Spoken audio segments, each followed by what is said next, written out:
ಗಾಂಜಾ ಪ್ರಕರಣ ಪೊಲೀಸರ ವಿರುದ್ಧ ವಿಚಾರಣೆಗೆ ಹೈಕೋರ್ಟ್ ಆದೇಶ.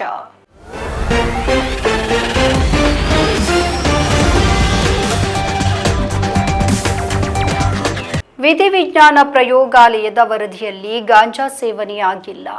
ಹಾಗಾಗಿ ಇದರ ಸ್ಪಷ್ಟತೆ ಕೂಡ ಎಂಬುದು ಸ್ಪಷ್ಟವಾಗಿದ್ರೆ ಅದಕ್ಕೆ ತದ್ವಿರುದ್ಧವಾಗಿ ಗಾಂಜಾ ಸೇವನೆ ದೃಢಪಟ್ಟಿದೆ ಎಂಬ ದೋಷಾರೋಪ ಪಟ್ಟಿಯನ್ನ ಸಲ್ಲಿಸಿರುವ ಮೂಲಕ ಇಬ್ಬರು ಯುವಕರನ್ನ ಕಾನೂನು ಸಂಕಷ್ಟಕ್ಕೆ ದೂಡಲಾಗಿದೆ ಎಂದು ಸಂಬಂಧಿಸಿದಂತಹ ಇಬ್ಬರು ಪೊಲೀಸ್ ಅಧಿಕಾರಿಗಳ ವಿರುದ್ಧ ಇಲಾಖೆಯ ವಿಚಾರಣೆಯನ್ನ ನಡೆಸಲು ಹೈಕೋರ್ಟ್ ಆದೇಶವನ್ನ ನೀಡಿದೆ.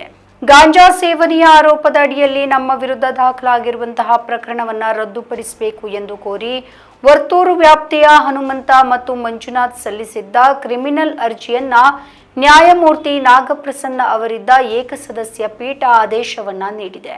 ಅರ್ಜಿದಾರರಿಂದ 15 ಗ್ರಾಂ ಗಾಂಜಾವನ್ನ ವಶಪಡಿಸಿಕೊಳ್ಳಲಾಗಿದೆ ಎಂದು ಪ್ರಾಸಿಕ್ಯೂಷನ್ಗೆ ಹೇಳಿದೆ. ಆದರೆ ವಶಪಡಿಸಿಕೊಂಡಿರುವ ಗಾಂಜಾ ಎಲ್ಲಿದೆ, ಏನಾಯಿತು ಎನ್ನುವುದು ನಿಗೂಢವಾಗಿಯೇ ಇದೆ.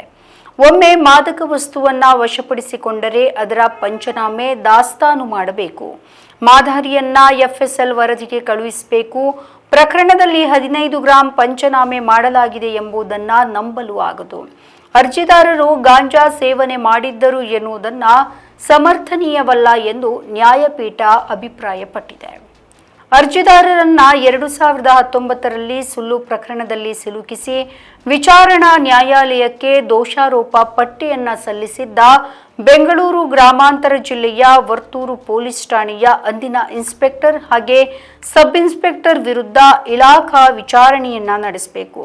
ಹಾಗೆ ಈ ಸಂಬಂಧ ಕೈಗೊಳ್ಳಲಾದ ಕ್ರಮಗಳ ಕುರಿತು 12 ವಾರಗಳಲ್ಲಿ ವರದಿಯನ್ನ ಸಲ್ಲಿಸಬೇಕು ಎಂದು ನ್ಯಾಯಪೀಠ ಹೇಳಿದೆ. ಇದರಂತೆ ಅರ್ಜಿದಾರರ ವಿರುದ್ಧ ಬೆಂಗಳೂರು ಗ್ರಾಮಾಂತರ ಜಿಲ್ಲಾ 2ನೇ ಎಸಿಎಂಎಂ ನ್ಯಾಯಾಲಯದಲ್ಲಿ ಬಾಕಿ ಇದ್ದ ನ್ಯಾಯಾಲಯದ ವಿಚಾರಣಾ ಪ್ರಕ್ರಿಯೆಯನ್ನ ರದ್ದುಗೊಳಿಸಲಾಗಿದೆ.